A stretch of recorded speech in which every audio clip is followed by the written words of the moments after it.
Hi friends, garden of ഫ്രണ്ട്സിലേക്ക് എല്ലാവർക്കും സ്വാഗതം. ഇന്ന് നമ്മുടെ ഏവിയറി സെറ്റപ്പ് ഒരു ക്ലീനിങ് പരിപാടിയാണ്. മൊത്തം മെസ്സിയായിട്ട് കിടന്നുകൊണ്ട് ഒന്ന് കഴുകി ഇറക്കാമെന്ന് വിചാരിക്കുന്നു. അപ്പോൾ കുറച്ച് നീറ്റാവുമല്ലോ. നമ്മുടെ ഏവിയറി കുഴപ്പമില്ലാണ്ടൊക്കെ സെറ്റായി പോകുന്നു. മൊത്തം ഒന്ന് ഒതുക്കി ഇനി കുറച്ച് പ്ലാന്റ്സ് ഹാങ് ചെയ്യാനുണ്ട്. കുറച്ച് പ്ലാന്റ്സ് സെറ്റ് ചെയ്ത് ഹാങ് ചെയ്യും കൂടി ചെയ്താൽ കുറച്ചും കൂടെ ഗ്രീനിഷ് ആവും നമ്മുടെ ഏവിയറി. നമ്മുടെ കോഴിക്കുട്ടന്മാരൊക്കെ കൊത്തിപ്പറക്കി നടക്കുന്നു. അവർക്ക് ആ വെള്ളം വെച്ച് കൊടുത്തിരിക്കുന്ന താഴത്തെ സാധാരണ ബജ്ജീസാണ് താഴെ ഇരുന്ന് എന്തൊക്കെയോ തപ്പുന്നത്. അവർ മാത്രമാണ് താഴെ ഇറങ്ങുന്നത്. നമ്മുടെ ആഫ്രിക്കൻസും ഇറങ്ങും, പക്ഷേ എന്നെ കണ്ടുകൊണ്ടാണെന്ന് എല്ലാവരും മുകളിൽ.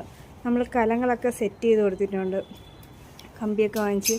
പക്ഷേ ഈ അറ്റത്തുള്ള കലത്തിലൊന്നും ആരും കയറുന്നതായിട്ട് എനിക്ക് തോന്നിയില്ല. ചില കലത്തിൽ എത്ര പേരാണ് കയറണമെന്ന് എനിക്ക് അറിഞ്ഞുകൂടാ. ആ 2 ബ്ലൂ കയറി ചകിരി അതൊക്കെ കൊണ്ടുവയ്ക്കണതാണ്. വേറെ 2 മഞ്ഞളോ വന്ന് അവരെ ഒട്ടിച്ചു വിടും. ആ ഒരു നടുക്കിരിക്കുന്ന കലത്തിന് വേണ്ടിയിട്ട് എല്ലാവരും വന്ന് അതിൽ തന്നെ ഇരിപ്പുണ്ട്.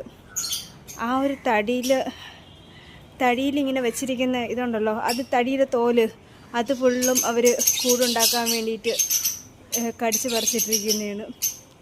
അത് ആ തടി ഇപ്പോൾ വൈറ്റ് കളറായി, ബ്രൗൺ മാറി കംപ്ലീറ്റ് തോലും അവർ ഇളക്കി പകുതിയാക്കിയിട്ടുണ്ട്. അവർ രണ്ടുപേരും, ആ പച്ച രണ്ടുപേരും ആ കലം സെലക്ട് ചെയ്തിട്ടുണ്ട്. ഈ ബ്ലൂ 2 പേരും അപ്പുറത്തിരിങ്ങനെ ഗ്രീനും യെല്ലോയും കൂടെയാണ് ഈ നടുക്കത്തെ കലത്തിന് വേണ്ടിയിട്ട് അടി നടത്തുന്നത്. കണ്ടറിയാം എന്താവുമെന്ന്.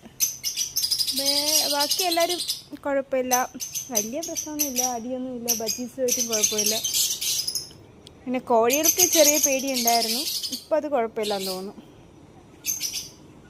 ബജീസൊക്കെ ഇങ്ങനെ നമ്മളിന്ന് ടെറസൊക്കെ ഒന്ന് കഴുകി ഇറക്കി നീറ്റാക്കി നമ്മുടെ ഏവിയറി ഒന്ന് റെഡിയാക്കുന്നതാണ്. ഇതാണ് ഇന്നത്തെ നമ്മുടെ വിശേഷങ്ങൾ. ഇപ്പം അടുത്തൊരു വീഡിയോ കാണാൻ വരെ ബൈ.